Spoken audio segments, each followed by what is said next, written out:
Assalamualaikum warahmatullahi wabarakatuh. Perkenalkan, nama saya Arya Bagaseka dengan NIM 240170125.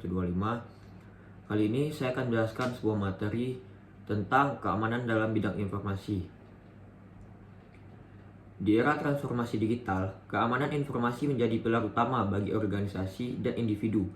Presentasi ini mengeksplorasi strategi melindungi aset digital dari ancaman yang terus berkembang. Apa itu keamanan informasi? Definisi inti. Keamanan informasi adalah perlindungan sumber daya informasi dari penyalahgunaan pihak tak berwenang.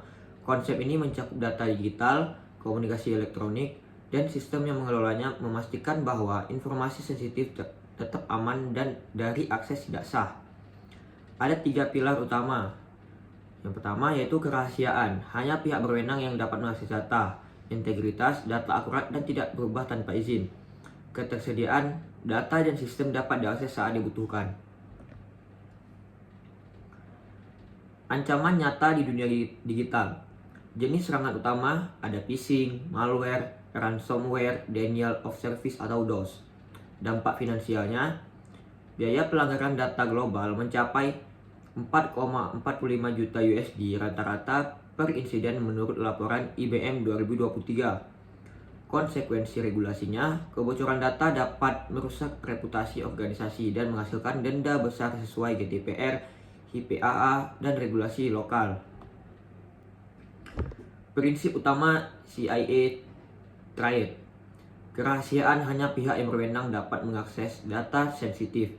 Diimplementasikan melalui enkripsi, kontrol akses, dan autentikasi yang kuat untuk mencegah akses tidak sah. Integritas. Data harus akurat, lengkap, dan tidak berubah tanpa izin. Teknik seperti hash digital dan signature elektronik memastikan data tidak dimodifikasi oleh pihak yang tidak bertanggung jawab. Yang terakhir ada ketersediaan. Data dan sistem harus dapat diakses oleh pengguna yang berwenang kapanpun dibutuhkan. Redundansi, backup, dan disaster recovery adalah komponen kunci untuk menjaga ketersediaan berkelanjutan. Contoh kasus dan dampak kegagalan keamanan. Trojan dan integritas data. Virus Trojan mengubah data tanpa izin, merusak integritas informasi keuangan di Kementerian Keuangan. Dampaknya mencakup laporan finansial yang tidak akurat dan pengambilan keputusan yang salah. Serangan DOS dan ketersediaan. Serangan denial of service membuat server down, mengganggu ketersediaan layanan penting. Organisasi kehilangan produktivitas dan kepercayaan pelanggan selama periode gangguan. Yang terakhir ada kebocoran data dan penipuan. Kebocoran data pribadi yang menyebabkan penipuan identitas, kerugian finansial bagi individu, dan tuntutan hukum bagi organisasi yang lalai dalam melindungi data pelanggan. Selanjutnya, ada peran teknologi dalam manusia dalam keamanan sistem informasi. Pilar teknologi. Ada firewall untuk memfilter lalu lintas jaringan berbahaya. Kemudian ada enkripsi, mengamankan data dalam transit dan penyimpanan. Yang ketiga ada two-factor authentication untuk meningkatkan keamanan akses akun. Yang terakhir ada digital signature, memverifikasi keaslian dan integritas dokumen. Selanjutnya ada pilar manusia. Yang pertama sebagai administrator sistem, mengelola infrastruktur keamanan. Yang kedua, security officer, merancang dan mengawasi kebijakan keamanan. Ketiga, IT security awareness, pelatihan kesadaran untuk semua karyawan. Dan yang terakhir ada SOP dan kebijakan untuk panduan operasional yang jelas dan konsisten. Selanjutnya ada strategi meningkatkan keamanan informasi di organisasi. Yang pertama ada penetapan kebijakan.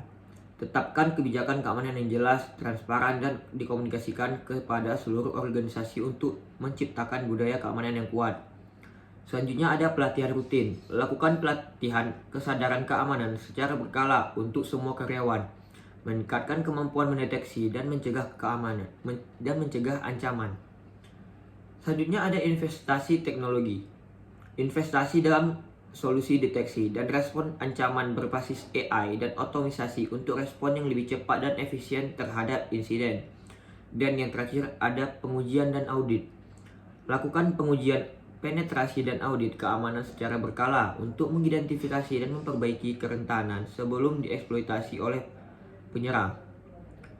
Dan yang terakhir, ada kesimpulan.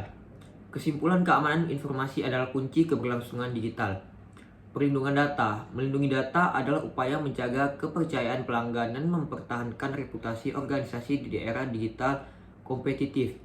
Kombinasi strategis antara teknologi canggih, kebijakan yang solid, dan sumber daya manusia yang terlatih adalah kunci kesuksesan keamanan informasi jangka panjang. Investasi berkelanjutan. Tingkatkan kesadaran keamanan dan investasi infrastruktur secara berkelanjutan untuk menghadapi ancaman masa depan yang semakin canggih.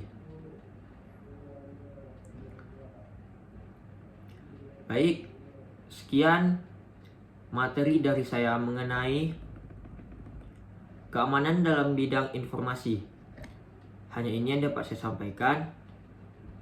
Apabila ada kurang, mohon dimaafkan. Assalamualaikum warahmatullahi wabarakatuh.